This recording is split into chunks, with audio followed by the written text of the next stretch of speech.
A ver, una vez que entre Leopoldo ya, si anda por ahí, esta cuestión está buena porque es una forma de poder acercarnos a distintas partes de compañeras y distintas partes del país, y compañeros, pero no se llega a ver a todos. ¿Sí?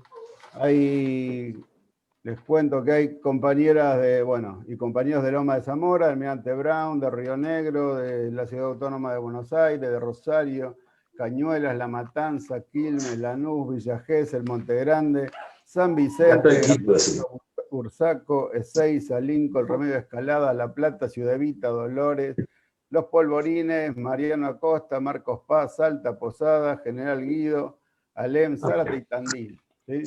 De Lomas tenemos de varias de nuestras ciudades, como Lavallol, Temperley, Budge, San José. Ahí tenemos el distrito representado en todas sus ciudades.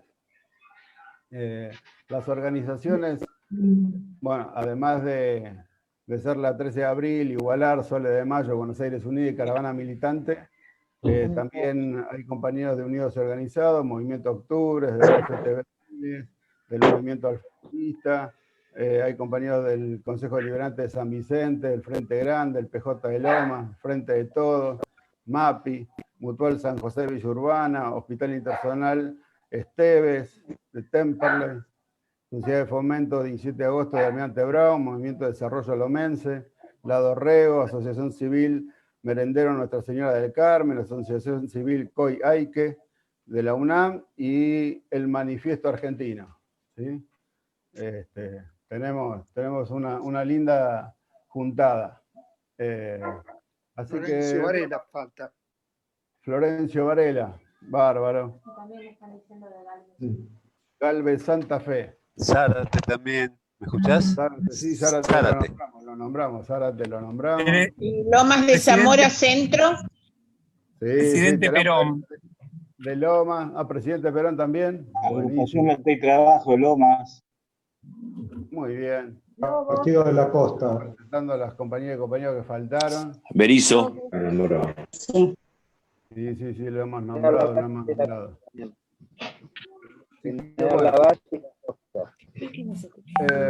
sé si me perdí. Del PI de Lomas, lo anotaste. Partido Intransigente de Loma de Zamora. Partido Intransigente de Loma de Zamora, excelente. Sergio, ¿me escuchás? La Costa y General Lavalle. San Isidro. San Isidro. No, acá. De los Pagos de Leopoldo. No, déjame acá, mi celu. Lo pago. Partido Vecino Solidario de San Vicente. Había un compañero, una compañera de Lincoln ahí recién. Así podemos arrancar.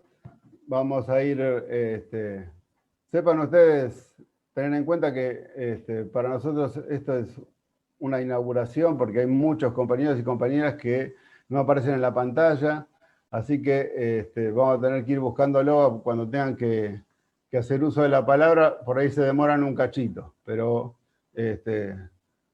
vamos a tratar de darle la mejor dinámica para que esto salga lindo. Bueno, ahora sí, oficialmente buenas tardes, compañeras, compañeros, quienes tuvimos la suerte de militar junto a Beto Carazatorre en Lomas, sabemos lo importante de la militancia, el valor de atender a todas y todos, la trascendencia de la lealtad a las personas y principalmente a un proyecto político. Por eso le damos la bienvenida a todas y todos a esta charla que busca sumar espacios de reflexión donde se puedan escuchar todas las voces, ¿sí? Del campo popular, de aquellos que están trabajando a favor de los más necesitados. Y también algo que facilite, que permita fortalecer a nuestros gobiernos, ya sea en el ámbito municipal, provincial, nacional. Por eso es que somos varios espacios a los que les voy a pedir un saludo a las compañeras y compañeros.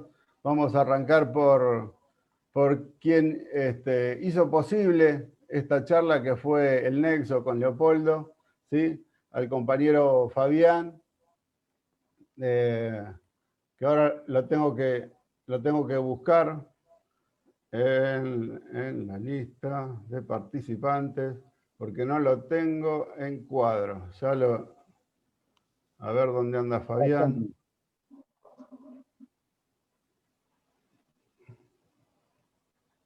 Fabián hoy lo tenía.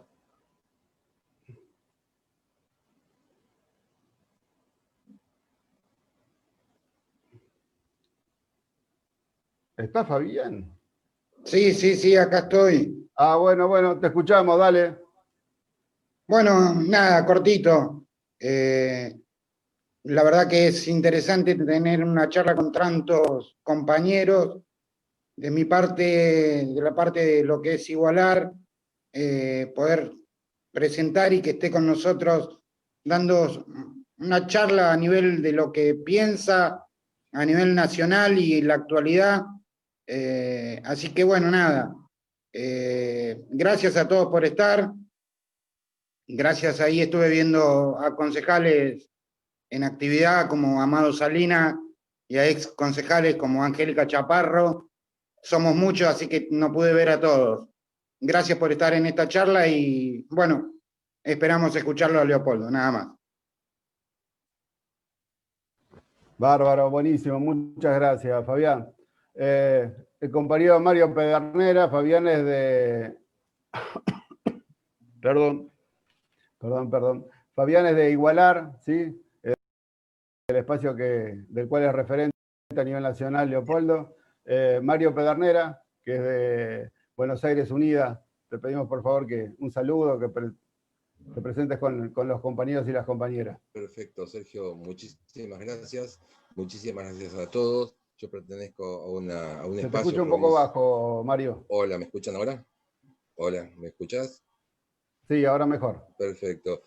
Bueno, un saludo y buenas tardes y un agradecimiento a todos y todas, una inmensa cantidad de compañeros que por suerte nos convocamos para poder tener siempre un poco más claro la situación nacional. Un agradecimiento desde ya, atrevidamente, al compañero Leopoldo, que tuvo la gentileza de charlar con todos nosotros. Esperamos escucharlo para poder tener un poco más claro y poder argumentar cada día mejor el derecho que tenemos a estar informados y el derecho que tenemos a defender las instituciones de la patria. Así que muchísimas gracias y bueno, estoy ansioso por escucharlo, Leopoldo.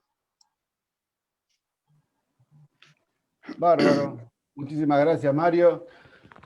Bueno, es referente nacional de Igualar, ¿sí? Bonaerense, oriundo de San Isidro, ¿sí? Se unió a la Unión Cívica Radical en 1960, participó de la fundación del Movimiento de Renovación y Cambio que dirigió don Raúl Alfonsín.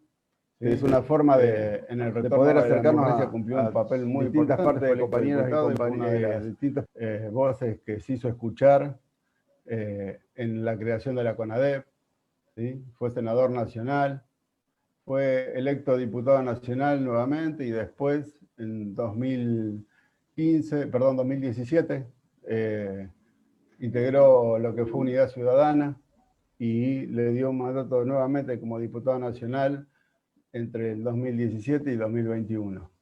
En la actualidad participa en varias comisiones, pero fundamentalmente es el presidente de la Comisión Bicameral de Fiscalización de Organizaciones y Actividades de Inteligencia, motivo por el cual lo invitamos a participar de esta charla.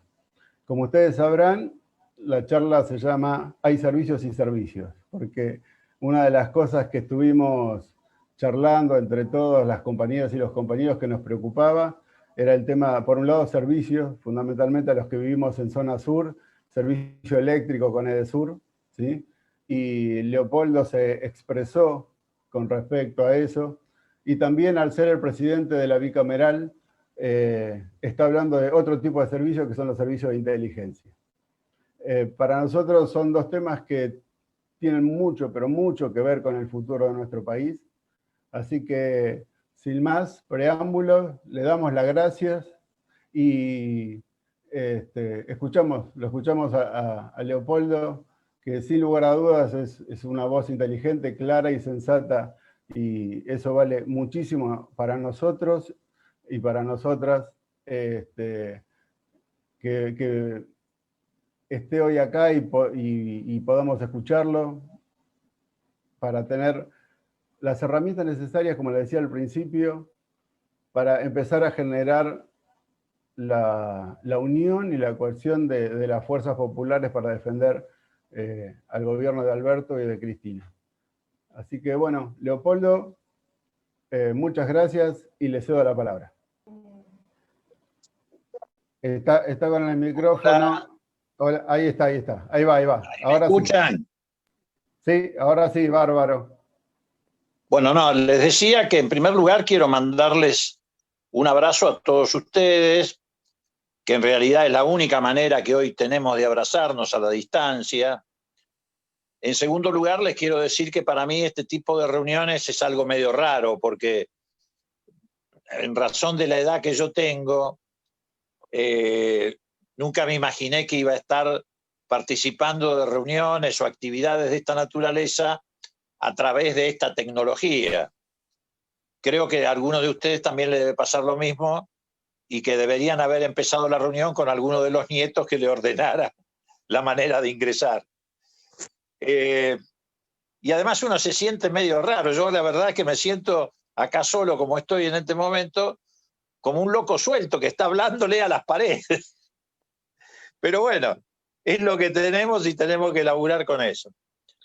En primer lugar quiero decir, más allá de ir después concretamente al tema que nos convoca, que estoy seguro que todos sabíamos de antemano, más allá de la alegría, enorme alegría que nos dio el triunfo electoral el año pasado, pero todos sabíamos que precisamente ese triunfo electoral iba a traer aparejado trabajar, gestionar desde un escenario de muchas dificultades. Lo teníamos de alguna manera preanunciado y previsto. Lo que sí no teníamos previsto es la dificultad adicional que significó la aparición de la pandemia. Y eso ha tenido un impacto en el desenvolvimiento y en la marcha del gobierno. ¿Por qué? Bueno, porque muchos aspectos que nosotros pensábamos que con las decisiones que se iban a ir adoptando podíamos alcanzarlos en un plazo determinado de tiempo, de alguna manera se han visto retrasados, postergados, en función de esta pandemia que nos cayó de sorpresa. De todas formas, creo que ha sido un desafío muy importante para el gobierno, sobre todo en el sentido de definir el carácter del gobierno, el contenido del gobierno, la filosofía del gobierno. ¿Por qué? Porque estoy seguro que en otras condiciones, con un gobierno de naturaleza neoliberal, con un gobierno que despreciaba las políticas públicas, y no solamente las despreciaba, sino que las había aniquilado, seguramente el escenario que hoy estaríamos viviendo en materia del manejo de la crisis sanitaria sería infinitamente peor, infinitamente peor. Pero de todas formas no ha dejado de ser una enorme dificultad para los objetivos que teníamos planteados. No porque nos cambie los objetivos, sino porque nos cambió la instrumentación, nos cambió la gestión, nos cambió algunas prioridades que seguramente hubieran aparecido a la cabeza de las decisiones del gobierno y que fueron desplazadas por la prioridad de cuidar la salud de los argentinos. En primer lugar, creo que tendríamos que no solamente poner en contexto los primeros pasos del gobierno vinculados al tema de la pandemia, sino también al momento de hacer un análisis de estos meses de gestión, poner en contexto el triunfo que obtuvimos y las circunstancias que nos rodean. Yo creo que tenemos que tener muy presente que lo nuestro, me refiero a lo que hizo el pueblo argentino, ha tenido un carácter épico. Fíjense en ustedes que desde la restauración neoliberal que ha recorrido en estos últimos años el continente y que incluyó a nuestro país, prácticamente ningún país de América Latina ha podido sacudirse, ha podido sacarse de encima esos gobiernos neoliberales. Prácticamente el único caso es el de la Argentina. Un gobierno que seguramente, apoyado en los poderes fácticos que le abrieron el camino para ganar la elección en el 2015, había llegado para quedarse mucho más tiempo y poder consumar sus políticas de destrucción del tejido social de la Argentina, de saqueo de la economía, de fuga de capitales y de instauración de un régimen de excepción desde el punto de vista institucional, que era lo que nos esperaba si Cambiemos hubiera ganado la elección del 2019. Pero no ocurrió. Y entonces, en primer lugar, me parece que es muy importante preguntarse por qué la Argentina ha sido el país que más rápido se sacó de encima, más allá de que para todos nosotros esos 4 años han significado un largo y durísimo camino, parecía interminable. Hay que preguntarse por qué razón la Argentina pudo sacarse de encima, a diferencia de los otros países del continente, tan rápidamente la experiencia neoliberal. Yo creo que ahí hay 2 o 3 razones que muy rápidamente voy a enumerar, que confluyeron para que ocurriera este resultado. En primer lugar, creo que hay una memoria histórica en la Argentina. Tenemos en nuestro ADN un registro que pocos países de América Latina tienen. Tenemos una historia de luchas, de conquistas, también de retrocesos, que han sido muy importantes para ir configurando un movimiento popular, el movimiento popular argentino, que con distintas manifestaciones, con distintas denominaciones a lo largo de la historia, nunca se rindió. Puede haber sido derrotado en batallas, pero siempre de alguna manera revirtió esa situación y volvió a dar pelea y volvió a triunfar. Y eso nos hace, no digo distintos, porque es además una manera peyorativa de expresarse respecto a nuestros hermanos latinoamericanos que yo no tengo, pero nos da un signo distintivo. Tenemos una cultura política construida desde otro lugar. Y yo lo he dicho en más de una oportunidad. Por acá pasó el radicalismo irigoyenista en la década del 20 en la Argentina, que fue una experiencia popular muy importante, muy significativa. Por la Argentina pasó la reforma universitaria en el año 18, en 1918, que fue el primer paso hacia la democratización de la enseñanza superior, que trajo aparejado no solamente la participación de estudiantes, profesores, docentes, graduados en el gobierno de las universidades, desplazando las universidades eclesiásticas, abriendo el camino a la creación de infinita cantidad de universidades nacionales, sino que además, en un contexto de democratización, permitió que quienes accedían a la universidad accedieran al conocimiento amplio de ideas, a una mirada crítica sobre la sociedad, que fue un hecho muy importante. También por la Argentina pasó, obviamente, el peronismo, que dejó una huella profunda en términos de conciencia social en la Argentina, que trajo aparejado el desarrollo y la consolidación de un movimiento obrero que tiene un nivel de sindicalización que no registra ningún otro país de América Latina. Ningún otro país de América Latina. Nosotros podemos tener a veces una mirada crítica sobre tal o cual dirigente sindical o sobre algunas metodologías que tal vez no compartimos, pero lo cierto es que el movimiento sindical argentino, el movimiento obrero argentino, tiene un nivel de organización, un nivel de conciencia que no se encuentra en ningún otro país de América Latina. Y eso le da una enorme potencialidad. Precisamente también con el peronismo se completa el ciclo de la democratización de las universidades, porque con el peronismo llega la gratuidad en la enseñanza universitaria. Y eso cierra el círculo que se había iniciado con la reforma universitaria en 1918.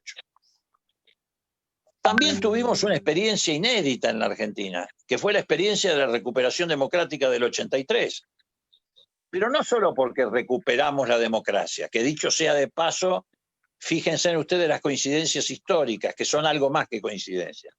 En el 83 también la Argentina fue el primer país de América Latina que se sacó de encima una dictadura militar y empezó a transitar el camino democrático. Y por eso éramos una isla, como lo somos hoy en alguna medida. El gobierno de Alfonsín estaba rodeado de dictaduras militares, Pinochet en Chile, la dictadura en Uruguay, la dictadura militar que fue la más larga de aquella experiencia histórica en Brasil, Stroessner en Paraguay, la dictadura en Bolivia. De alguna manera lo que pasa hoy con el gobierno de Alberto y de Cristina. Echamos una mirada alrededor y nos vamos a encontrar con todos gobiernos neoliberales, de derecha. Es más, en algunos casos se ha retrocedido. Porque, por ejemplo, el golpe en Bolivia ha sido un enorme retroceso. Lo que pasó en Ecuador y lo que está ocurriendo en Ecuador es un enorme retroceso. El triunfo de Bolsonaro en Brasil ha sido un enorme retroceso. Es decir, la Argentina en el 19 se reencuentra con un camino que le permite aspirar a ser un país soberano, independiente, con inclusión social, a contramano de lo que viene ocurriendo en el continente. Bueno, en el 83 esa circunstancia también produjo un hecho inédito que fue fundamentalmente el modo en que la Argentina encaró la problemática de los derechos humanos. Eso también ha contribuido muchísimo a elevar y consolidar el nivel de conciencia de un sector muy importante de la sociedad argentina. En ningún otro país de América Latina, aún con la recuperación de sus democracias, dieron pasos como los que dimos aquí con el juzgamiento de las juntas militares, con la creación de la CONADEP, etc. Y después vino, con el paso del tiempo, la experiencia que significó el gobierno de Néstor y Cristina, que es el más reciente, la experiencia más reciente, más fresca, que tiene el movimiento popular argentino en su memoria. Y que tiene toda la sociedad argentina.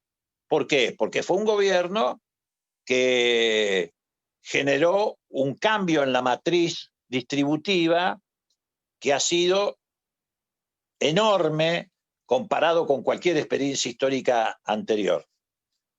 Y que abrió también caminos de conciencia en relación a lo que es la inclusión social, el desarrollo de las fuerzas productivas, la generación de infinidad de pequeñas y medianas empresas y pequeñas y medianas industrias que se sumaron al proceso productivo en la Argentina, todas las políticas de inclusión, que no solamente abarcaron el campo estrictamente social, sino también muchos otros campos, todo lo que tiene que ver con los derechos civiles que se ampliaron enormemente. Bueno, podríamos pasarnos toda la tarde haciendo una enumeración del significado que ha tenido el gobierno de Néstor y el gobierno de Cristina. Bueno, la suma de todo eso, de toda esa experiencia histórica, de toda esa memoria histórica, reitero, le da al movimiento popular de la Argentina una tonicidad, una fortaleza que no es fácil encontrar en otros lugares del continente. Entonces yo creo que ese fue un factor muy importante. Otro factor importante que confluyó para la derrota del modelo neoliberal en las urnas, bueno, fueron las propias políticas de ese modelo neoliberal. Fueron tan brutales los procesos de acumulación de riqueza, tan, digamos, tan perversas las políticas de exclusión social, tan grande el endeudamiento del país, se comprometió tanto el aparato productivo, se destruyeron tanto las fuentes de trabajo, que todo eso fue configurando un escenario que permitió que nosotros pudiéramos generar condiciones para que llegáramos a la instancia que nos permitió la derrota del neoliberalismo en el 2019. En ese camino, un factor preponderante ha sido el liderazgo de Cristina Kirchner. Es muy difícil imaginar sin ese liderazgo la posibilidad de haber recuperado tan rápidamente el poder en la Argentina para ponerlo otra vez en manos de las mayorías populares. ¿Por qué? Bueno, porque ese liderazgo no fue solamente un liderazgo simbólico que nos retrotraía a las políticas de inclusión social, etcétera, que permitió que la sociedad comparara entre un modelo y el otro. Además de ser un liderazgo simbólico que no pudieron destruir, a pesar de todas las campañas que se desarrollaron para estigmatizarla, para dañarla, ese liderazgo fue el punto de partida de una estrategia de acumulación política que culminó en la creación del Frente de Todos. Pero fueron 4 años de construcción política. El Frente de Todos no es obra de un milagro.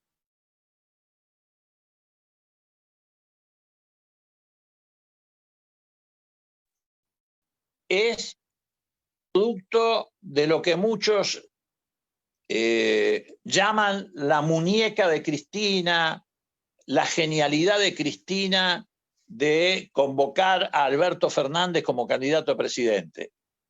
El paso más importante en términos estratégicos que dio Cristina Kirchner y que si no lo hubiera dado no hubiéramos llegado a configurar el Frente de Todos fue decidirse a dar batalla electoral bajo la sigla de Unidad Ciudadana en el 2017. ¿Por qué? Porque esa batalla que se libró, que la tuvo a ella como estandarte, bandera, además de candidata, fue la que permitió que el peronismo no se dispersara, que el peronismo no se rompiera, que no cooptaran al peronismo. ¿Y por qué pongo el acento en el peronismo?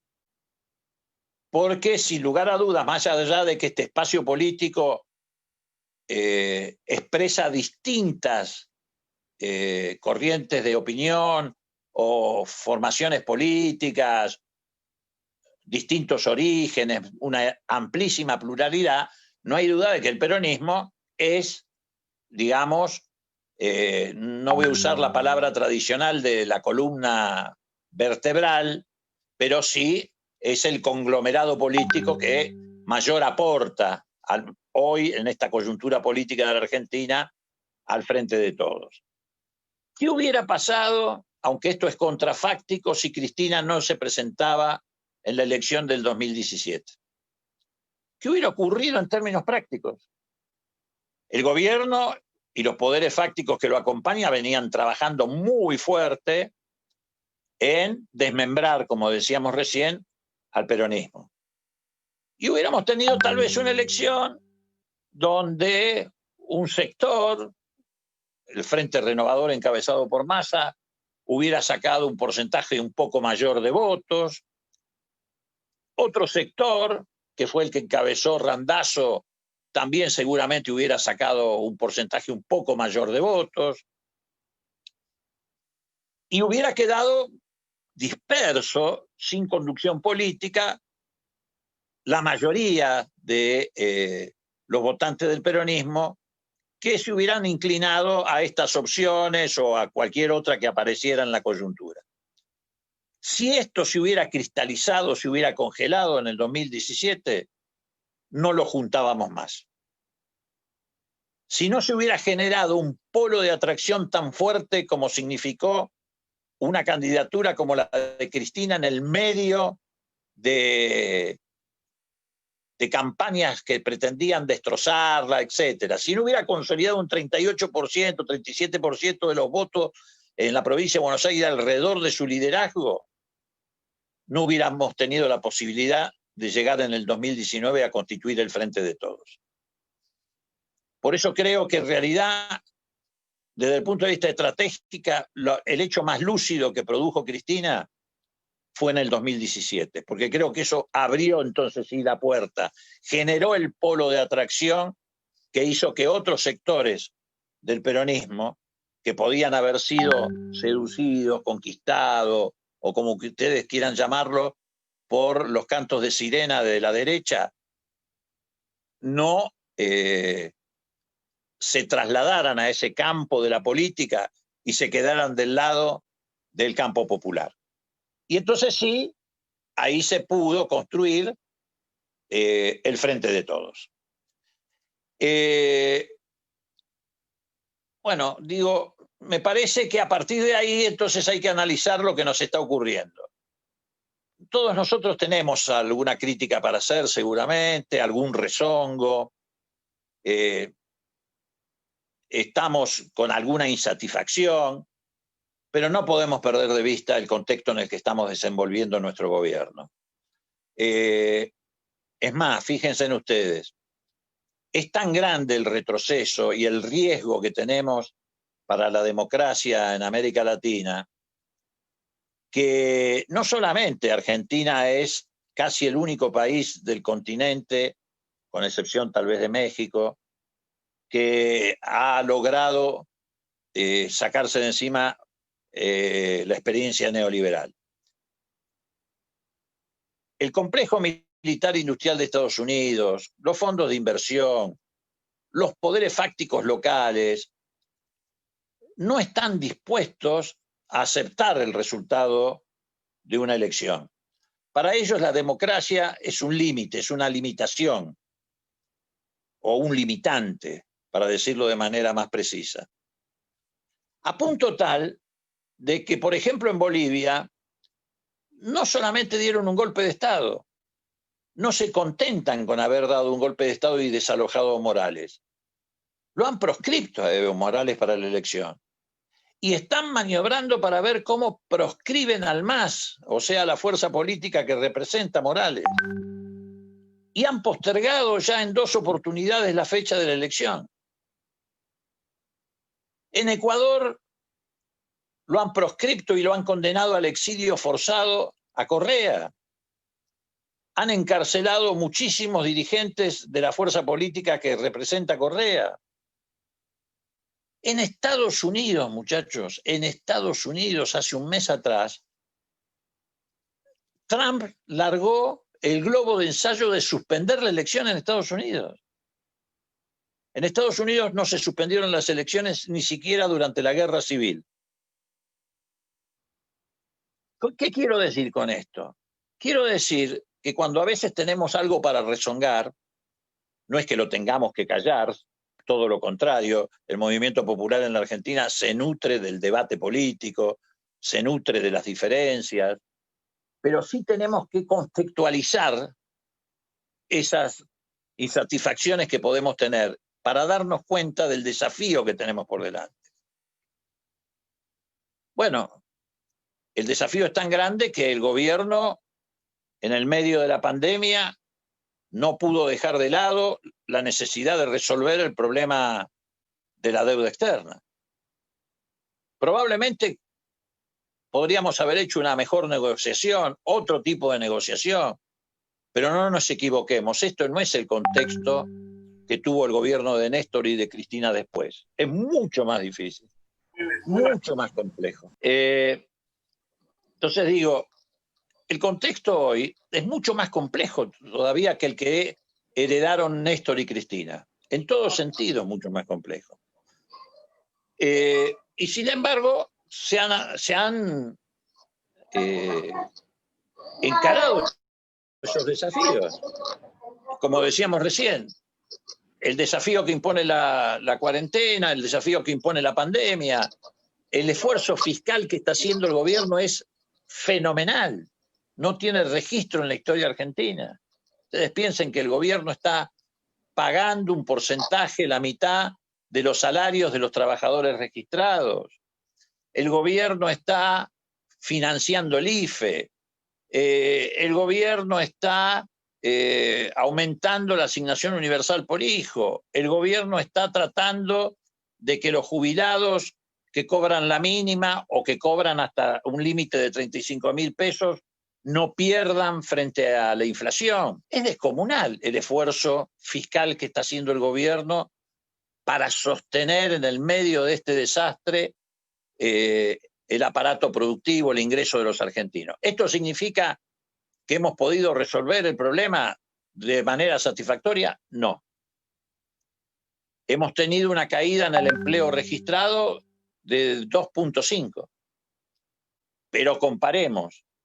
En Chile la caída del empleo registrado desde que se inició la pandemia es de 12.2. En Brasil es enorme. Ningún país de América Latina está por debajo de la caída que nosotros hemos tenido en los empleos registrados. Y esto se debe a este esfuerzo enorme que está haciendo, este esfuerzo fiscal, reitero, enorme que está haciendo el gobierno, a la par que va tratando de resolver el problema de la deuda externa, que todos sabíamos era un condicionante que teníamos que resolver sí o sí, si queremos llevar adelante una política que inyecte recursos al aparato productivo de la Argentina, que ponga en marcha otra vez la rueda del consumo, de la producción, etc. Y en ese escenario, obviamente, chocamos con intereses, como siempre ocurre. Hay quienes quieren a toda costa, desde el inicio de esta crisis sanitaria, poner por delante de la salud de los argentinos, de la vida de los trabajadores, nada más que sus intereses económicos. Apenas inició la pandemia, ¿qué hizo Techint? Echó 1.700 trabajadores, como una forma de presionar. ¿Cómo le respondimos nosotros? Le respondimos con prohibición de despido, le respondimos con la doble indemnización. La cuestión sanitaria se ha trasladado a la puja política, eso hay que tenerlo muy en claro. La cuestión sanitaria, la cuestión de la pandemia, se ha trasladado a la puja política. Y ellos la plantearon en términos que pretenden construir un falso sentido común en la sociedad. ¿Cuál es ese falso sentido común? Bueno, no, por encima de todo está la economía. Nosotros no desconocemos, por supuesto, que el efecto de la pandemia, no de la cuarentena, de la pandemia, porque ese es el problema, no la cuarentena, produce daños a la economía. Seríamos estúpidos si no entendiéramos que eso ocurre. Ahora, también entendemos, primero que desde el punto de vista de nuestra filosofía política, primero está la vida. En segundo lugar, si lo miramos desde un punto de vista esencialmente práctico, despojado de una mirada humanista, hay que tener en cuenta que el bicho, el coronavirus, no destruye las máquinas, no destruye los tractores, no destruye las cañerías de agua, no destruye las redes o los tendidos de redes eléctricas. Lo que destruye es la vida. De quienes tienen el día de mañana, cuando el proceso económico se reactive, que manejar esas máquinas, que sustentar y sostener esos servicios, etc. Entonces hay un doble propósito. Cuidar la vida por una razón filosófica. Y en segundo lugar, porque cuidando la vida estamos generando condiciones para que cuando llegue el momento de reactivar la economía argentina, cuando podamos inyectar definitivamente los recursos que nos vamos a ahorrar precisamente por haber resuelto por ahora una buena parte de la deuda externa y tenemos la aspiración de terminar de cerrar ese camino con un acuerdo con el Fondo Monetario Internacional que tampoco signifique aceptar condicionamientos de ninguna naturaleza. Cuando llegue ese momento vamos a tener lo que hay que tener fundamentalmente, que es a los trabajadores, a los científicos, a todos los que pueden aportar al proceso de reactivación de la economía argentina. No han dejado de ponernos ningún palo en la rueda, todos los obstáculos posibles. ¿Quiénes? Bueno, los que no se resignan al resultado electoral. Los que no se resignan al resultado electoral. ¿Quiénes son los que no se resignan? Bueno, los que perdieron en ese resultado electoral el privilegio de seguir fugando capitales en la Argentina, con el esfuerzo del pueblo argentino a través del endeudamiento, los que están perdiendo rentabilidades extraordinarias que obtenían con servicios que vendían a valor dólar, las empresas de servicios públicos es el caso más contundente, no se resignan al congelamiento de tarifas y apelan a los que tienen, a las herramientas que tienen. ¿Y cuáles son las herramientas que tienen? Bueno, fundamentalmente tratar de desnaturalizar el resultado de la elección por otros medios. ¿Y cuáles son esos otros medios? Bueno, políticas de desestabilización, neutralización de decisiones del gobierno a través de la última trinchera que les queda, que es el Poder Judicial.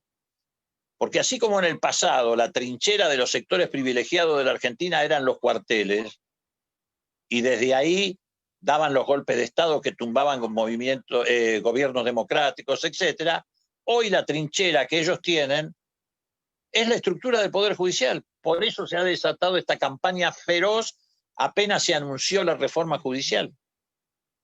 No hay que equivocarse, no es que no les gusta esta reforma judicial, ni tampoco la reforma judicial que pretendió Cristina a través de lo que se denominó la democratización de la justicia.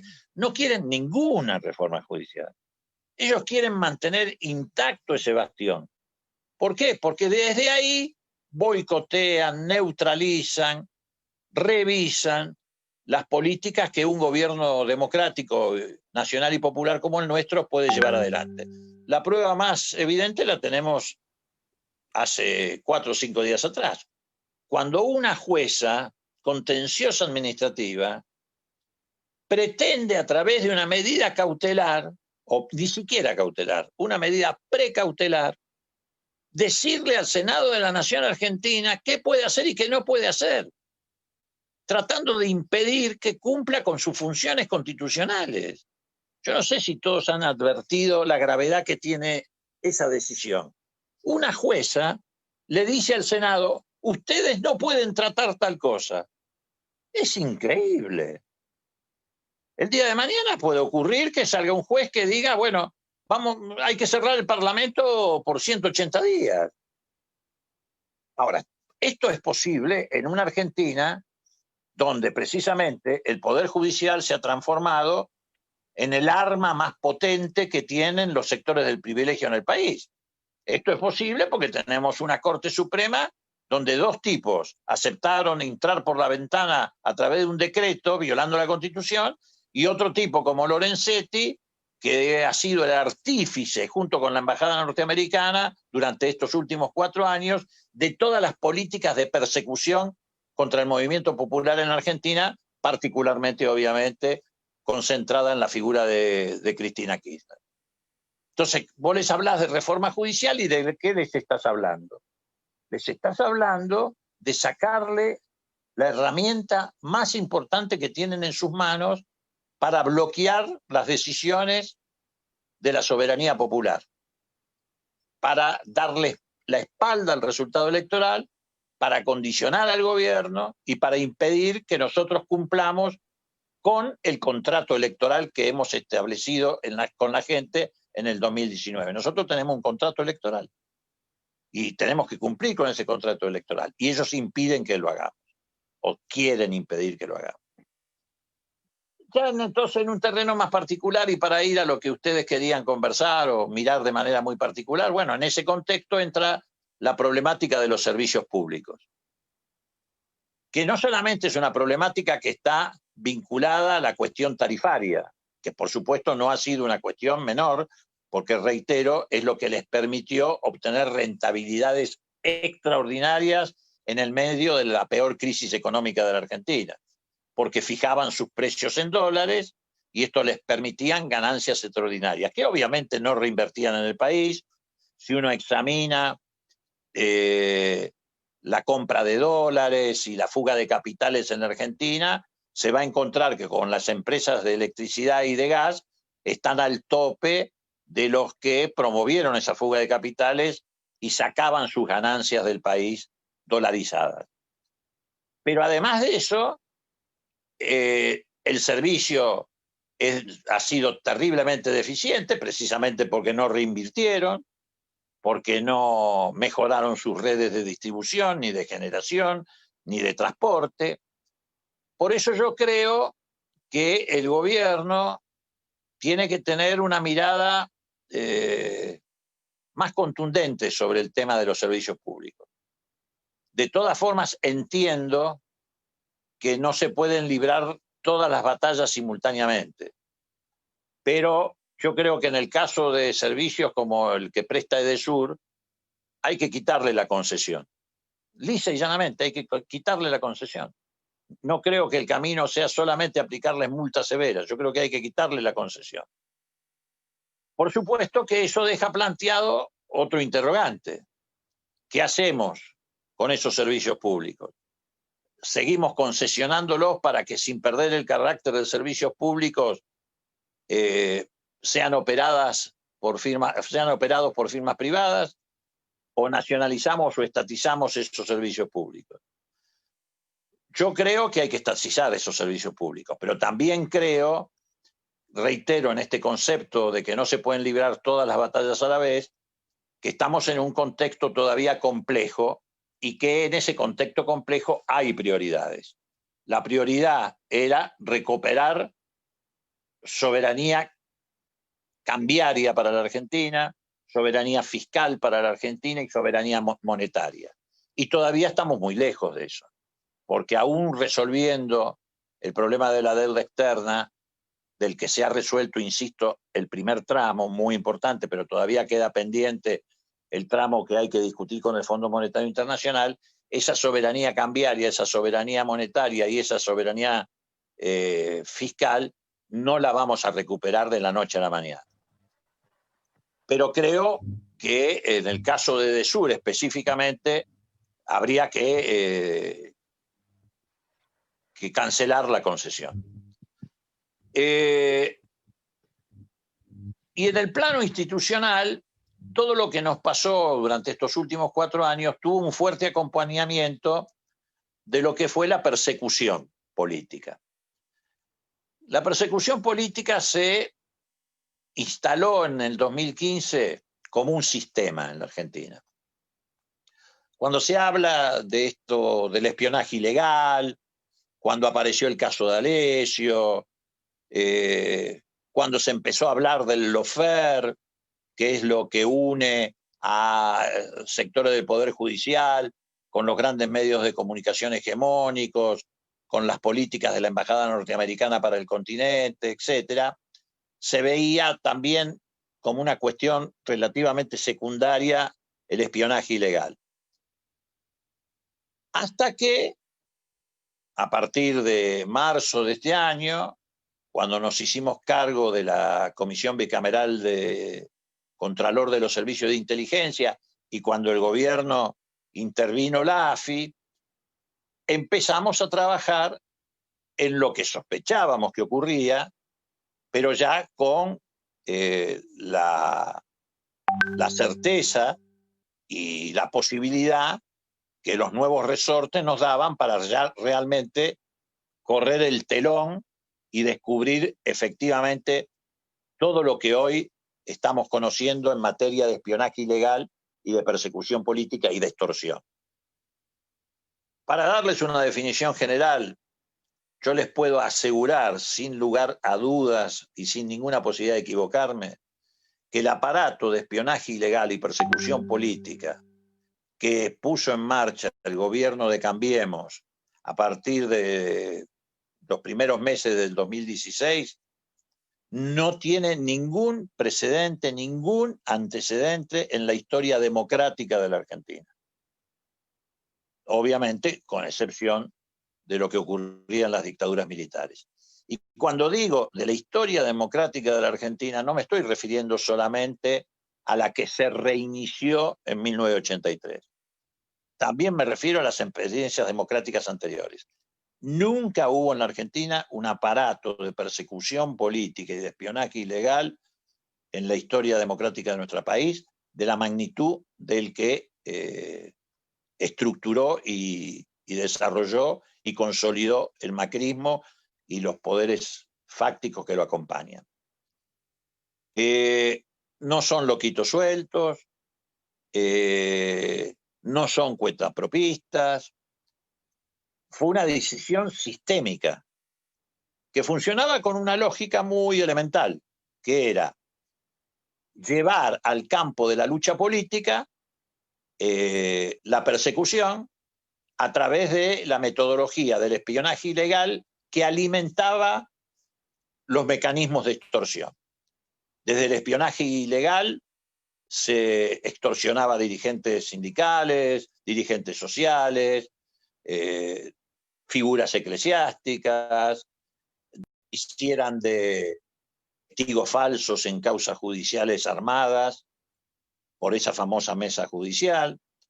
Desde el espionaje ilegal y desde esos mecanismos se guionaban falsos arrepentidos y se hacía un control milimétrico del funcionamiento de distintas organizaciones populares.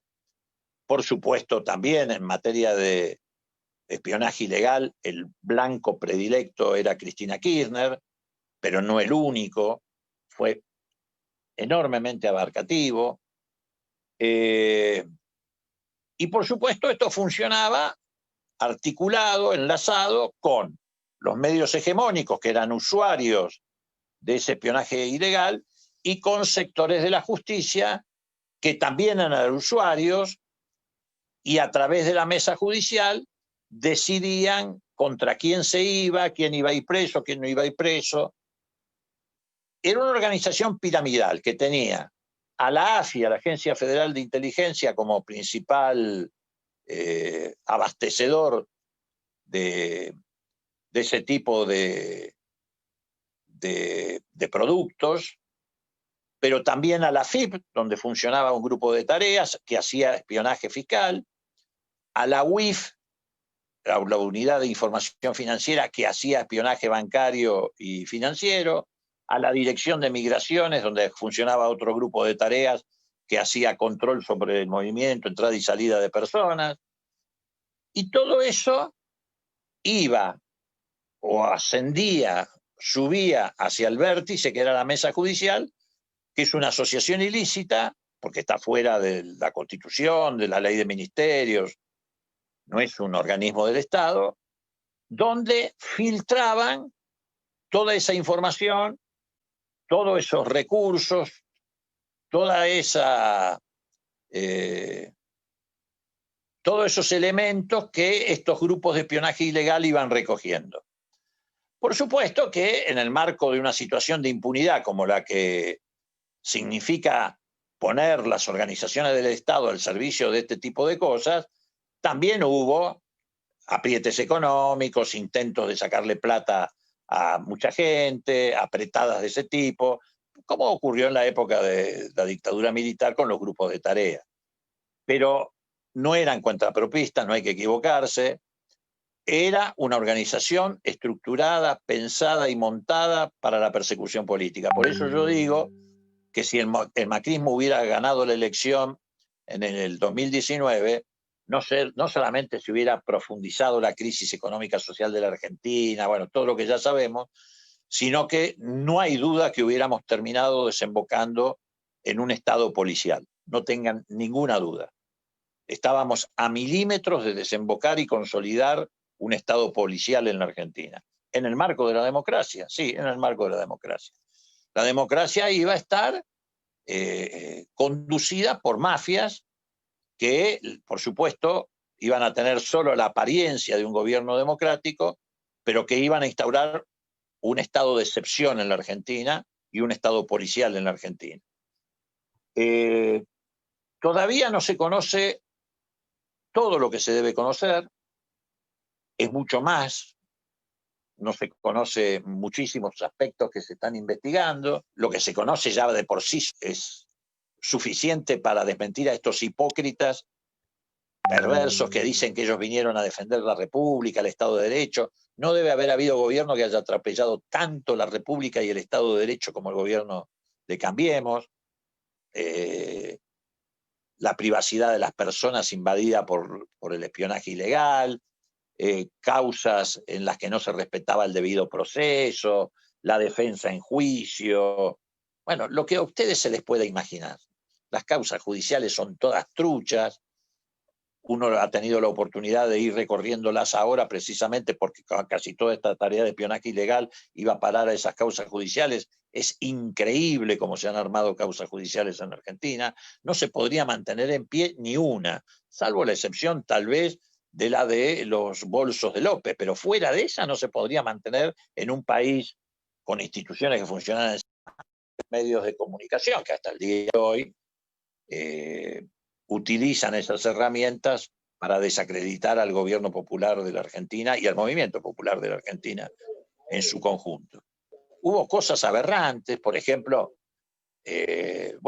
montaron un sistema de espionaje en los penales, ustedes ya deben de haber leído bastante de esto en los diarios, en E6, en Marcos Paz, en el Melchor Romero, escuchaban las conversaciones de los detenidos en los locutorios con los abogados. Miren, yo voy a decir algo que por ahí puede sonar feo.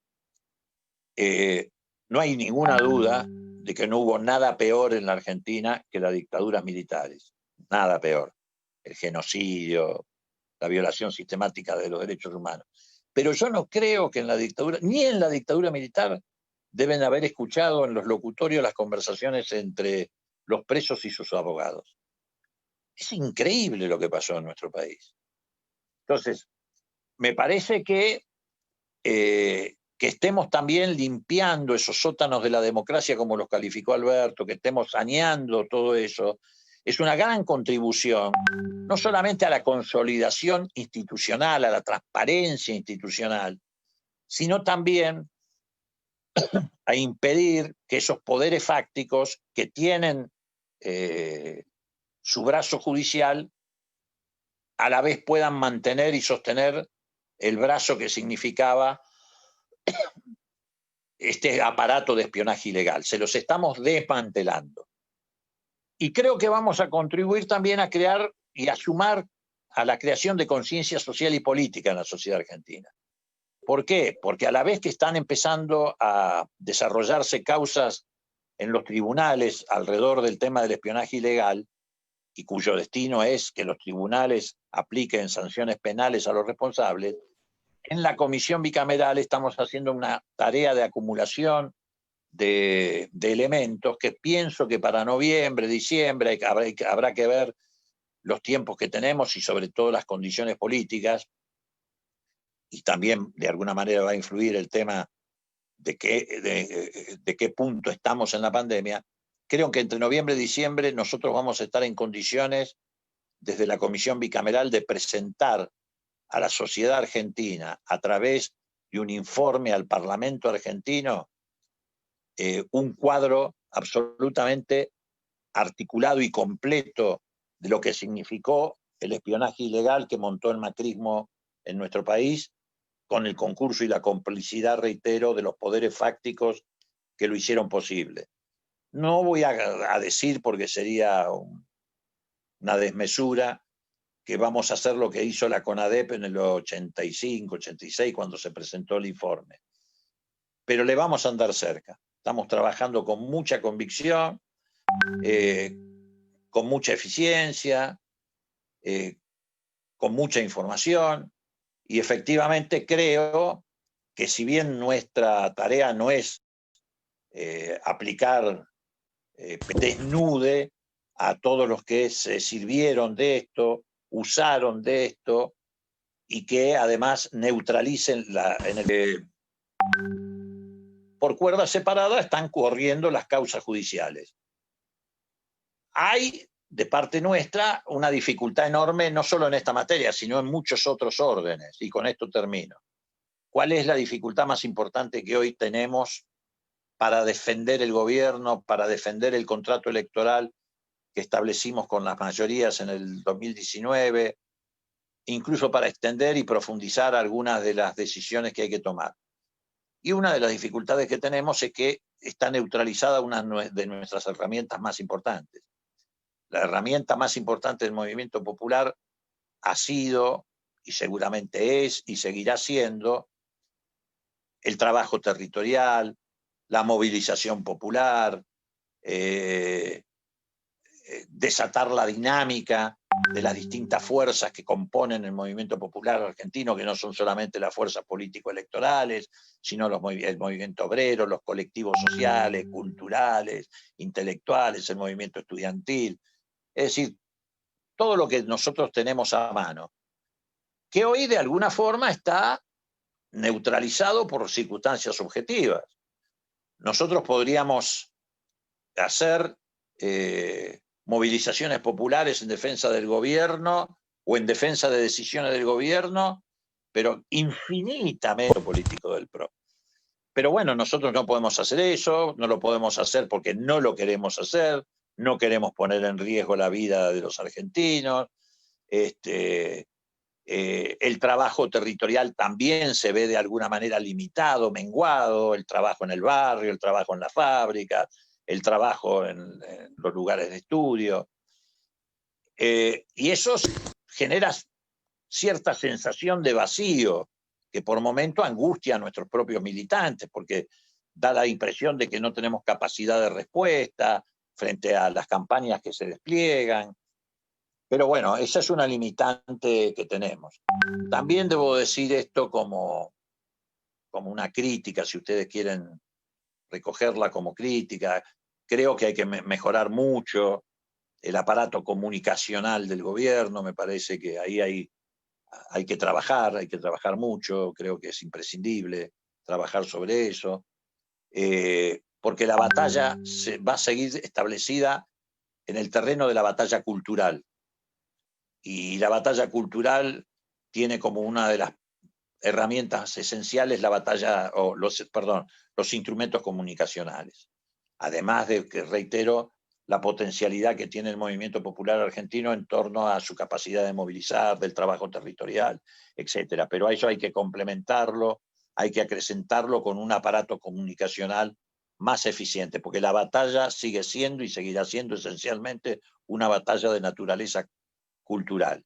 ¿Cómo se construye sentido común frente al falso sentido común que construyen ellos? Yo decía que el caso típico ha sido el caso de Vicentín. Fíjense en ustedes, Vicentín aparece como víctima cuando ha sido victimario. Ha salido gente con banderas argentinas a defender Vicentín cuando tendrían que haber salido a defender con banderas argentinas al Banco de la Nación Argentina, que casi lo ha llevado al quebranto la política de mano abierta de Vicentín y del gobierno de Macri, que endeudaron al Banco de la Nación Argentina en una cifra escalofriante. O tendría que haber sido salir a defender a los 1.800 productores que no cobraron la entrega de sus cosechas, o a las cooperativas, algunas de las cuales han llevado al quebranto. Y sin embargo ocurrió lo contrario. Salieron con banderas argentinas a defender a los estafadores, a los tipos que tienen una empresa que triangulaba la comercialización de sus productos, que fugaba capital, que llevó adelante políticas de lavado de dinero. Bueno, ahí hay que pensar y reflexionar mucho. No nos puede volver a ocurrir algo parecido. Cuando Néstor Kirchner decía, yo cuando estoy en dificultades tiro la pelota para adelante y la corro. Y Alfonsín muchas veces nos decía en la intimidad también algo muy parecido. Decía, la única manera que hay de salir de los conflictos es disparando para adelante. Bueno, me parece que ahí hay un tema para reflexionar. Nosotros tenemos que mejorar nuestro aparato comunicacional. Bueno, nada, qué sé yo, son reflexiones desinvanadas. Quiero decirles que obviamente quedo a disposición de ustedes para responder alguna pregunta que seguramente tendrán.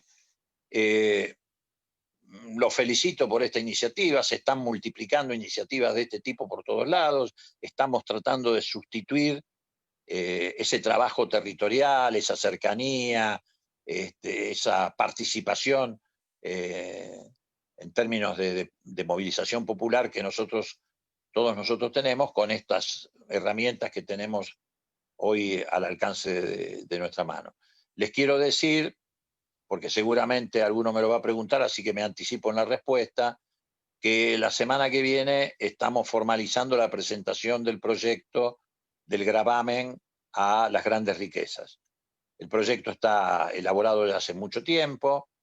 Hubo alguna discusión acerca del destino de esos recursos, que estamos calculando en alrededor de 4.000 millones de dólares. Al principio se pensó que se podían dedicar exclusivamente a cubrir las necesidades que impone la pandemia. Hoy hay una mayor inclinación, como son fondos específicos de afectación específica, no va a ir a rentas generales. La idea es ver si se puede volcar buena parte de esos recursos hacia el fomento de las pequeñas y medianas empresas como factor de resurrección del consumo.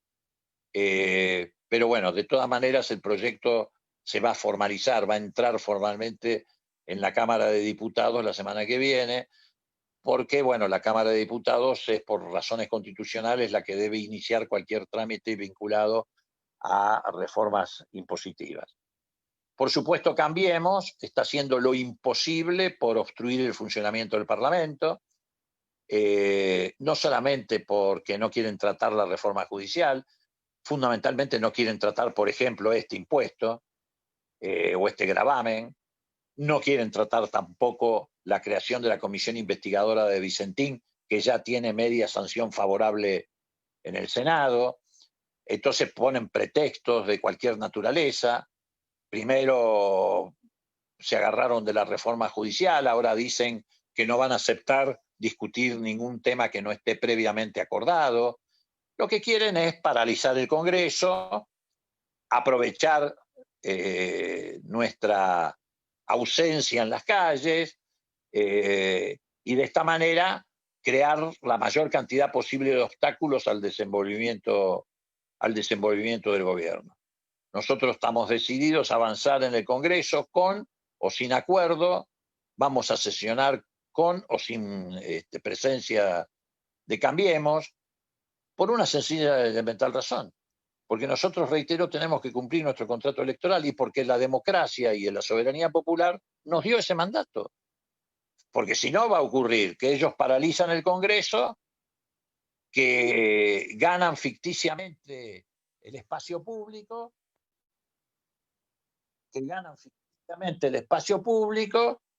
y que además encima aparecen jueces que cada vez que el Congreso tome una decisión, se la pretenden neutralizar con un fallo judicial.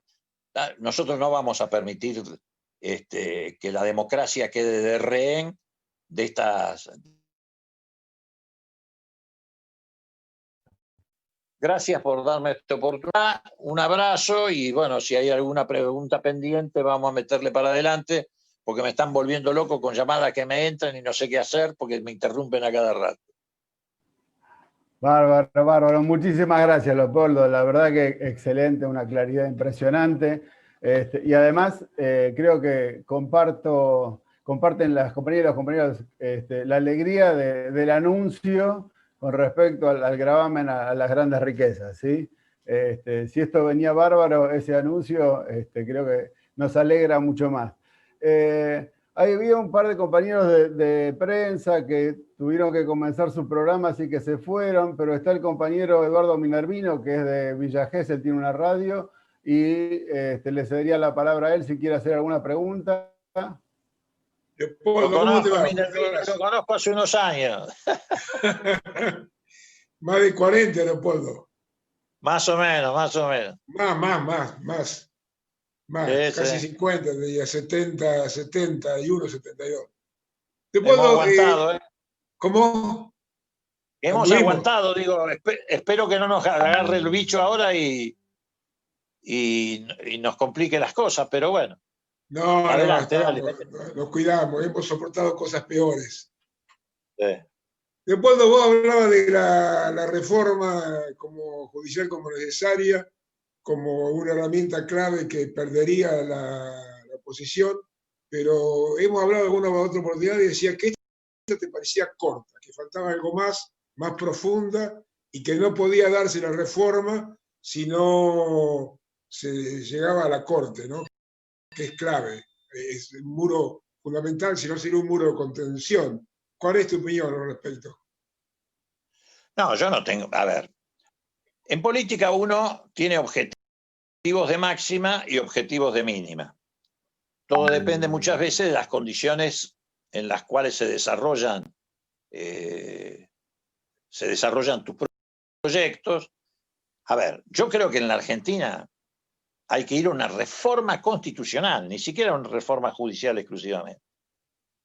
Ahora, soy consciente de que si hoy planteáramos una reforma constitucional, estaríamos desatando los 1000 demonios en un contexto que todavía no es favorable para nosotros y en un contexto donde no está en la agenda de prioridades de la sociedad. Hoy la prioridad de la sociedad, muchachos, es salir de esta crisis de la pandemia, poder volver a laburar, poder volver a tener ingresos aceptables para enfrentar las dificultades que esto impone. Esta situación se va a sostener por lo menos 2 o 3 meses más, incluso puede empeorar, porque la irresponsabilidad de todos los que están haciendo estas campañas anticuarentena, etcétera, nos va a llevar a un escenario muy complejo. Hoy hubo una especie de encuesta, de sondeo en los hospitales públicos de la ciudad de Buenos Aires. Están casi todos al borde de la saturación, no solamente porque ya estamos con muchas dificultades para acceder a camas de terapia intensiva, sino porque estamos con muchas dificultades con personal de salud, que es imprescindible para esto. En la ciudad de Buenos Aires hay 6.500 trabajadores de la salud que han contraído coronavirus. Algunos ya han salido, pero 6.500, ¿eh? En todo el país hay 17.000. En la ciudad de Buenos Aires hay 6.500. Estoy hablando de médicos, estoy hablando de enfermeras y enfermeros, estoy hablando de instrumentistas, estoy hablando de kinesiólogos, estoy hablando de camilleros, estoy hablando de ambulancieros, 6.500. Hoy casi todos los hospitales, hoy a la mañana, casi todos los hospitales de la ciudad de Buenos Aires estaban abarrotados de casos de coronavirus y ya con muchas dificultades, incluso también en el sistema privado de salud, en sanatorios como Tamendi, etcétera, con muchas dificultades para conseguir una cama.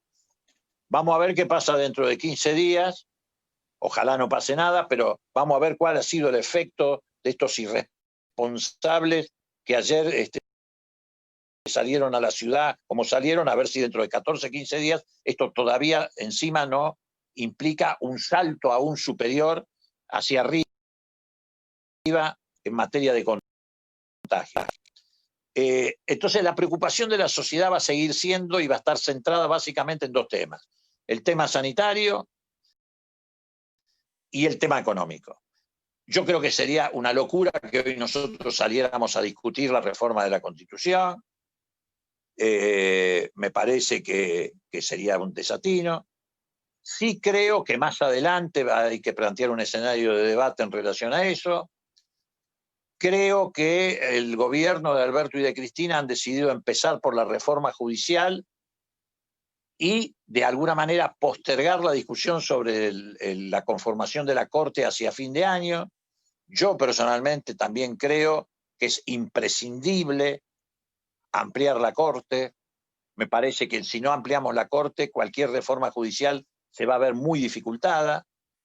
Creo que hay que ampliarla por 2 razones. Primero, por una razón político-institucional. Como decía hace un rato, no podemos tener en la Corte 2 tipos que aceptaban ingresar por la ventana a través de un decreto, y otro que actuó de títere de la embajada norteamericana, como fue el caso de Lorenzetti. Creo que además hay otra razón, no solamente de carácter institucional, sino también de buen funcionamiento de la justicia. No podemos tener una corte que a veces tarda 10, 12, 14, 15 años en tratar un recurso extraordinario.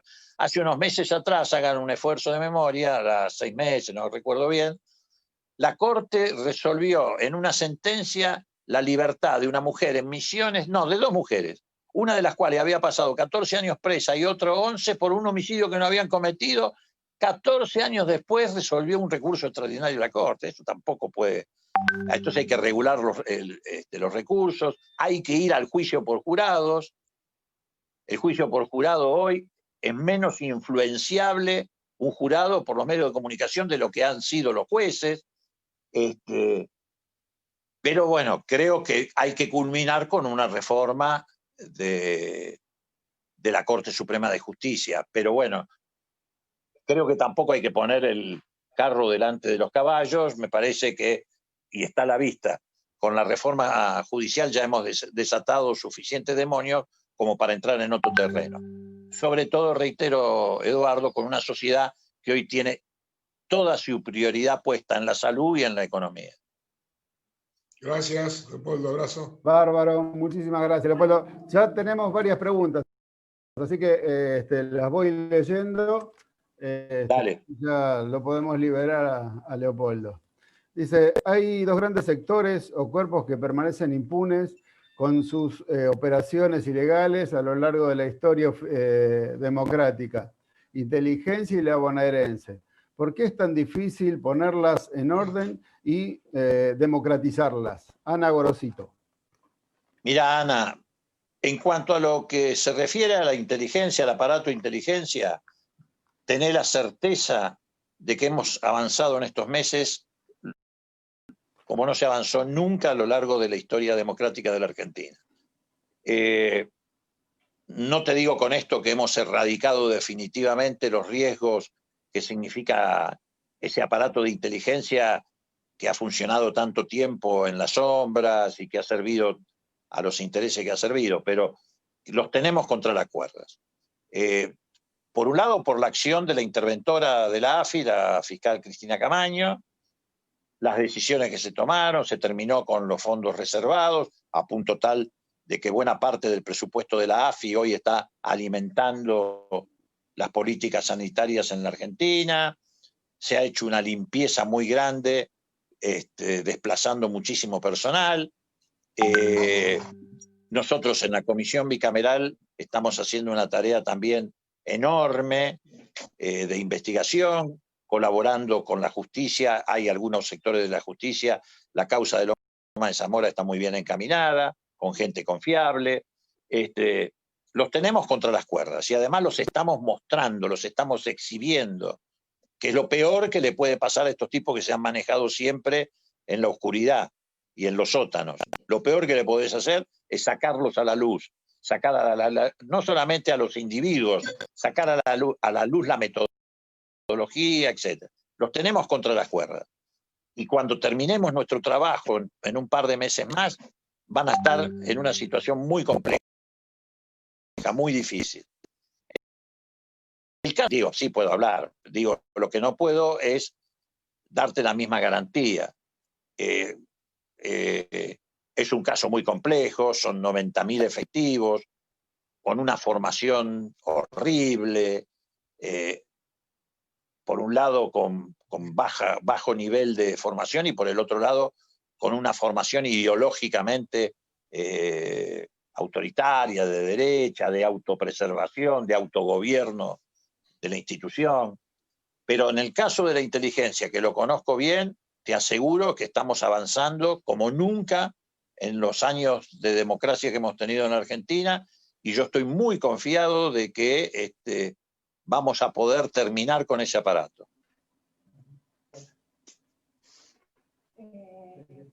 Bárbaro, muy bien.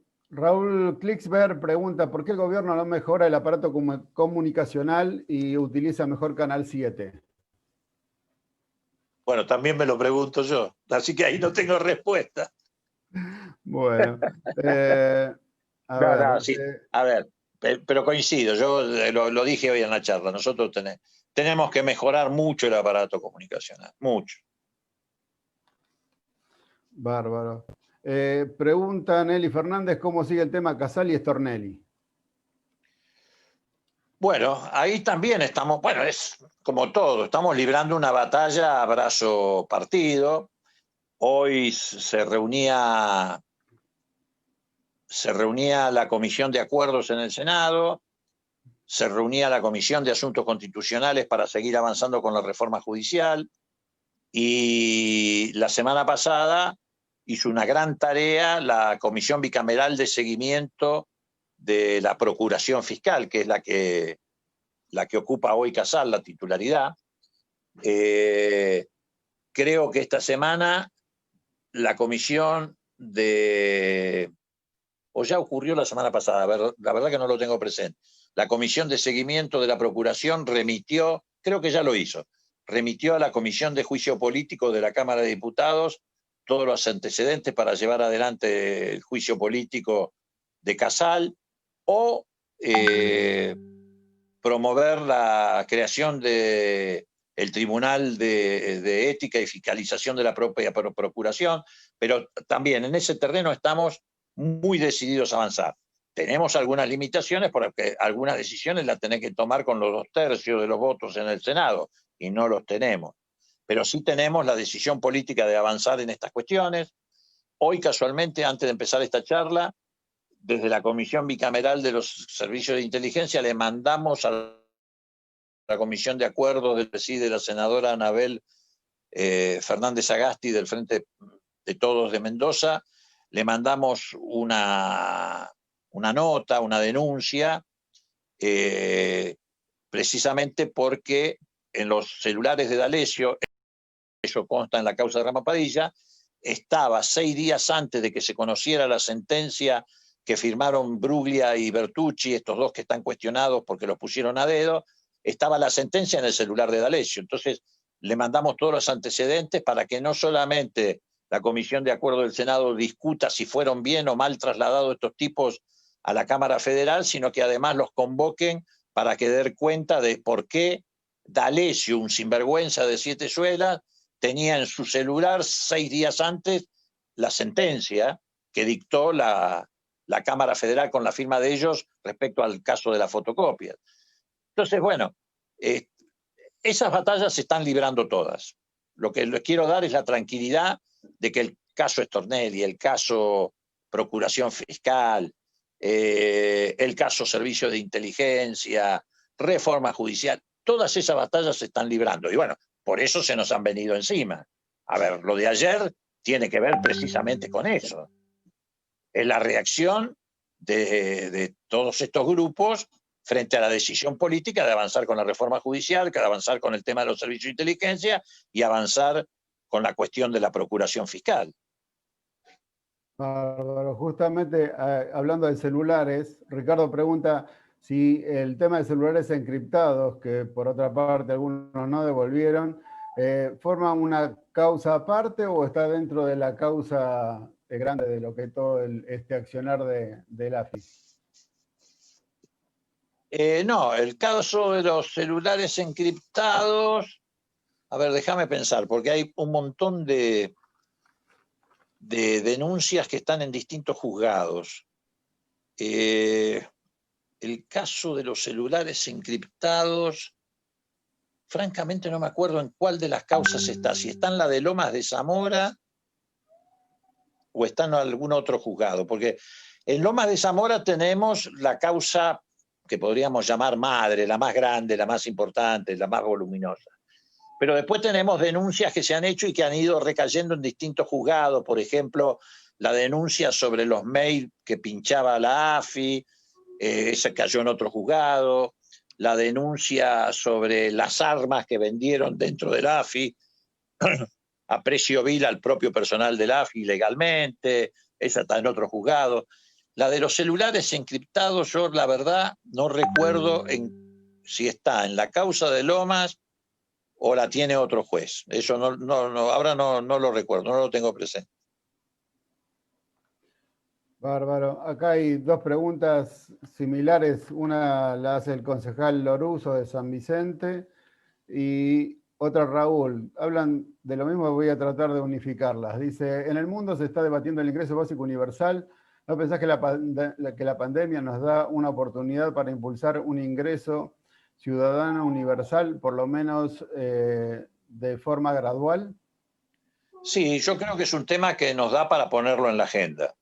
Lo que pasa es que todos esos temas están atados a otras cuestiones. Por ejemplo, la necesidad de una reforma tributaria. Pero ya no estoy hablando solamente de un gravamen por única vez a las grandes riquezas. Estoy hablando de una reforma tributaria que tenga carácter relativamente permanente. Es decir, no digo permanente, pero sí que se sostenga en el tiempo. Donde, por ejemplo, habrá que discutir si ese gravamen a las grandes fortunas es por única vez o si lo incorporamos después, más adelante, en la reforma tributaria, no sé si para siempre, pero por lo menos por un periodo extenso. En Alemania, después de la unificación, el gravamen de la unificación de las dos Alemanias, el gravamen a las grandes riquezas, tuvo una duración de 10 años. Creo que vence precisamente este año. ¿Por qué digo? Porque todo tiene que ver con todo. Vos, para llevar adelante determinadas decisiones, tenés que armar esto o rearmar esto como un reloj, donde todo se articule. Entonces, yo creo que hay que discutir un ingreso universal, no tengo ninguna duda. Ahora, en el medio de esta crisis, vos no podés, sin reforma tributaria, sin presupuesto nacional. Nosotros no tenemos presupuesto nacional. Estamos trabajando con el presupuesto 2020 prorrogado.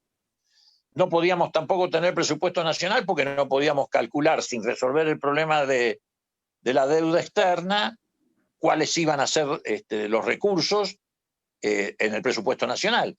Porque el 21% de los ingresos públicos se iban en pago de capital e intereses de la deuda. Ahora, con la reestructuración, sin todavía haber cerrado con el fondo, se van a ir el 2% de esos recursos públicos en los próximos 4 o 5 años. Entonces son escenarios muy diferentes.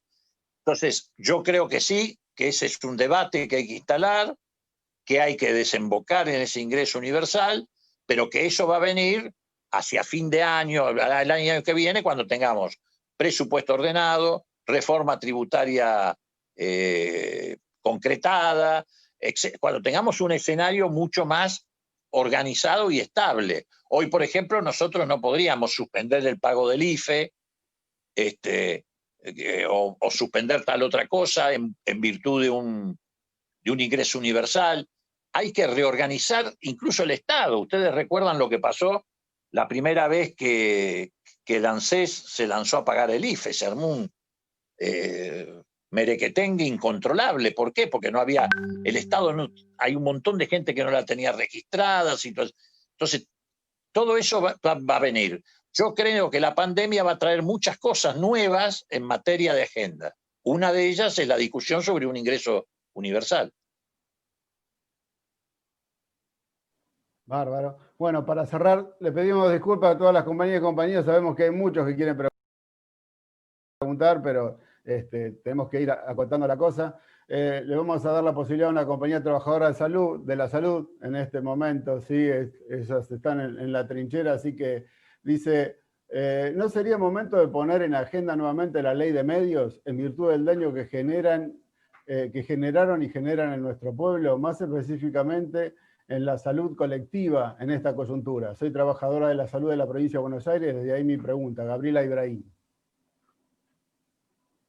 Bueno, en primer lugar, Gabriela, saludar en voz a todos los trabajadores de la salud de todo el país y particularmente a los de nuestra provincia, la provincia de Buenos Aires.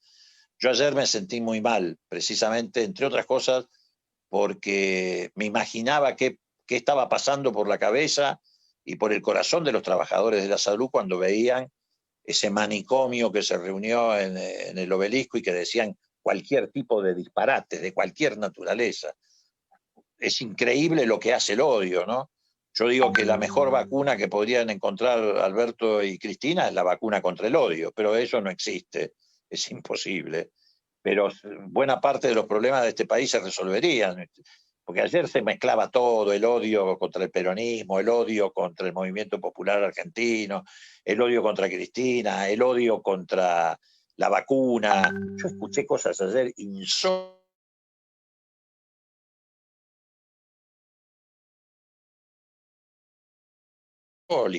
Un 5N crónica en la calle Corrientes, y el tipo muy suelto de cuerpo dijo: yo no le voy a dar la vacuna ni a mis hijos, ni a mi mujer, ni me la voy a dar yo. Entonces el periodista, sorprendido, le pregunta, porque viste que hay gente que es antivacuna, son 4 gatos locos. Entonces le pregunta, bueno, pero ¿por qué no?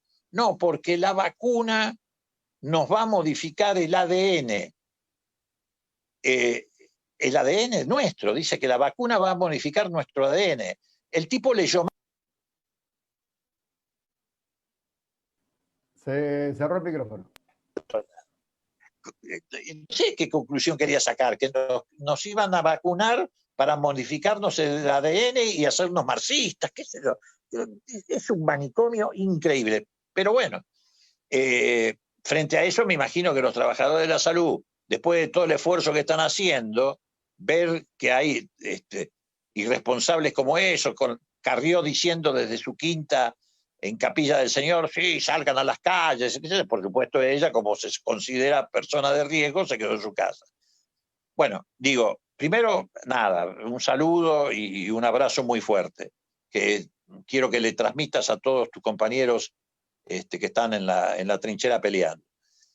La ley de medios de la noche a la mañana no resolvería el problema. Además, ustedes recuerdan qué pasó con la ley de medios. La ley de medios la debatimos, creo que casi 5 años, pasó por todas las instancias, la aprobamos en el Congreso, etcétera, y la terminó volteando un decreto de Macri. Pero mientras tanto, durante 5 años, que lo podríamos haber aprovechado, la tuvieron parada con cautelares y medidas judiciales. Por eso reitero, todo tiene que ver con todo. Si nosotros queremos avanzar, tenemos que tener una democracia mucho más intensa. Y para tener una democracia mucho más intensa, tenemos que tener una democracia donde las decisiones del Parlamento, que es la expresión de la soberanía popular, no sean limitadas, no sean distorsionadas, no sean neutralizadas por un poder judicial que está al servicio de los grupos más concentrados de la economía argentina y del privilegio. ¿Por qué? Porque imagínate que, supongamos que llevamos, no digo la ley de medios aquella, supongamos que el día de mañana debatimos en el Congreso una nueva ley de medios, que tenga también el sentido antimonopólico, etcétera, que ha tenido que tuvo aquella ley de medios. ¿Qué pasaría si no hemos hecho una reforma del Poder Judicial? Y cualquier juez de Morondanga, Clarín lo llama por teléfono y te neutraliza la ley. Entonces, digo, es todo un tema que va a haber que ir articulando. Tenemos que tener nuestro propio sistema de comunicación y mejorarlo, tenemos que alimentar más los medios alternativos, tenemos que, por supuesto, legislar, habrá que ver de hacerlo de manera inteligente, tenemos que reformar el Poder Judicial, porque si no, no vamos a poder legislar en esta materia y nos van a poner palos en la rueda. En fin, tenemos muchas cosas para hacer. Bárbaro, bárbaro. Muchísimas gracias. Bueno, para ir concluyendo, nosotros lo organizamos 5 espacios. Yo represento a Caravana, habló Fabián, ¿sí?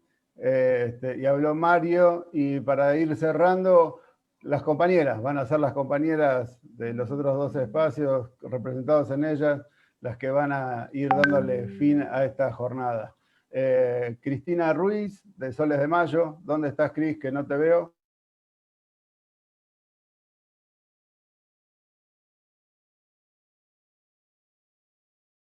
Acá estoy.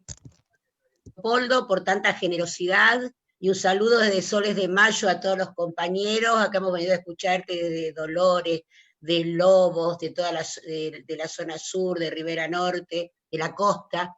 La verdad, quería destacar 2 cosas. Primero, que somos herederos de una historia y que no somos fundacionales y que tener esa conciencia histórica es la que nos va a llevar a seguir avanzando en una lucha que es mucha, porque el enemigo es muy grande y que hace 200 años venimos librando y que deberemos seguir librando. Y para eso sirve la conciencia histórica. Y la otra cosa, que tenemos una agenda. No es que no sabemos hacia dónde vamos, tenemos una agenda y ahí quiero recuperar otra tradición de nuestro movimiento que siempre fue frentista, nació frentista, es frentista, y otra tradición es la planificación. Entonces tengo que saber que en cada una de nuestras acciones está presente el corto, el mediano y el largo plazo. Y que tenemos que tener esperanza, pero que la esperanza es consecuencia de la acción. Optimista es la derecha. Nosotros somos esperanzados porque creemos en nuestra capacidad de acción política. Muchas gracias, Leopoldo. Gracias. No, gracias a ustedes.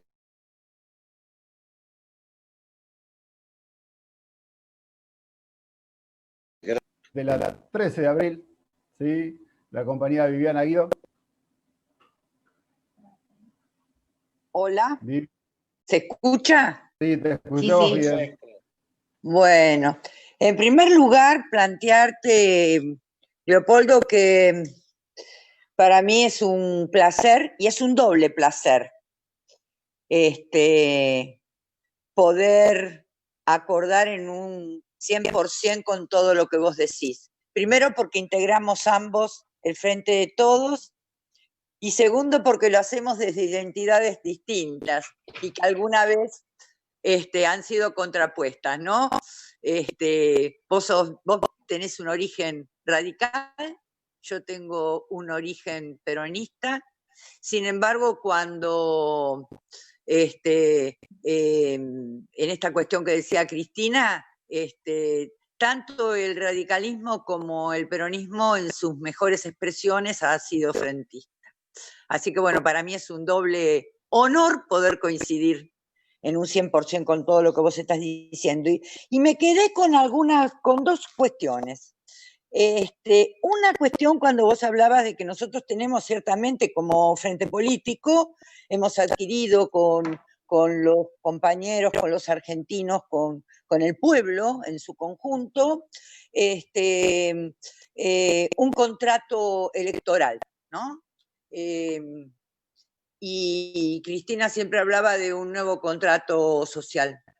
Y me parece que el primer contrato electoral que nosotros tenemos, porque de hecho lo hemos planteado durante toda la campaña, y digo lo hemos planteado porque cada uno de los militantes hemos puesto el hombro y el cuerpo para, durante estos 4 años, para que estos 4 años fueran 4 y no 8.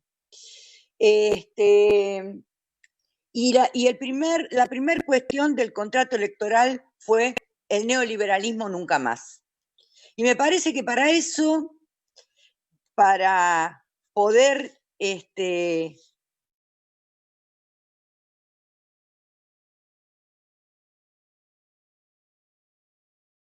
la unidad, que la democracia, tal como nosotros la entendemos, que no es solamente el hecho de ir a votar,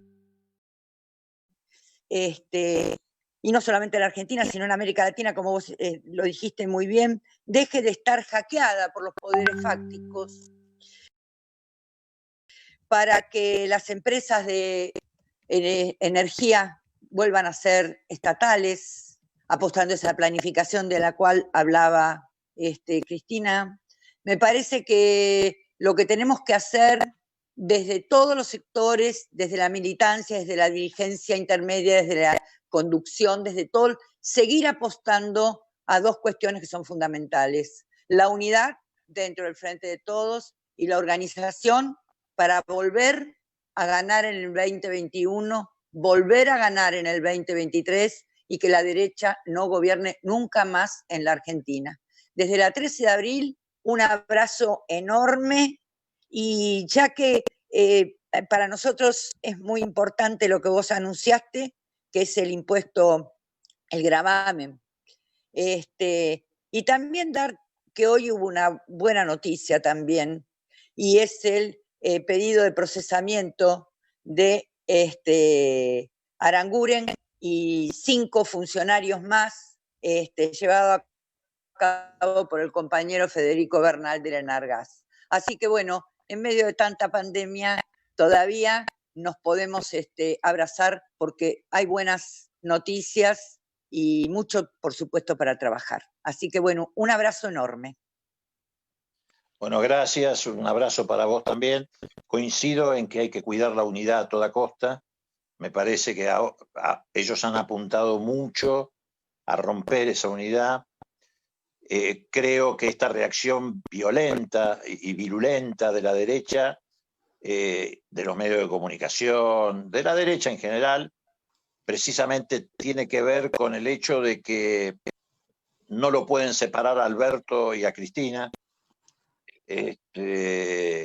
Ellos creyeron en algún momento que podían seducirlo a Alberto Fernández para que hiciera antikirchnerismo o para que se enfrentara con Cristina.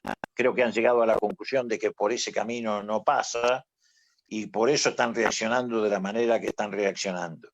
Por eso creo que hay que cuidar mucho la unidad, efectivamente. Hoy la unidad es una herramienta fundamental para el presente y para el futuro del movimiento popular. Lo tengo totalmente en claro y coincido con vos totalmente en esa materia. Y bueno, nada, un gran abrazo para todos, nos vamos a encontrar. La verdad es que todos nos salimos de la vaina para salir a la calle. A ver, cuando nos levanten la barrera le vamos a meter 1 millón de personas en cualquier lado porque nos estamos saliendo de la vaina. Pero hay que aguantar porque hay que cuidar la vida de nuestros compatriotas. Así que un gran abrazo a todos y gracias por este tiempito que me dieron para poder estar compartiendo con ustedes ideas, esperanzas, reflexiones y bueno, y la expectativa de que lo que vamos a cambiar, lo vamos a cambiar. Un beso grande. Gracias Leopoldo a vos. Gracias. Gracias, reconocimiento en Cristina y en Viviana a los docentes, porque con quien te habla también somos del gremio, que también están junto con la gente de salud, dándole batalla a esta pandemia desde casa con todas las herramientas que tienen a mano, tratando de que los chicos no pierdan su escolaridad.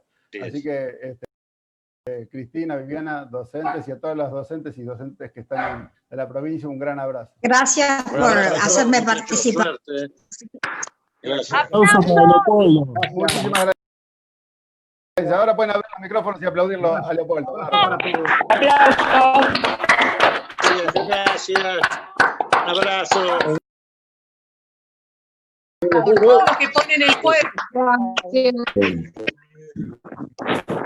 Muchas gracias por la invitación, compañeros. Gracias a ustedes.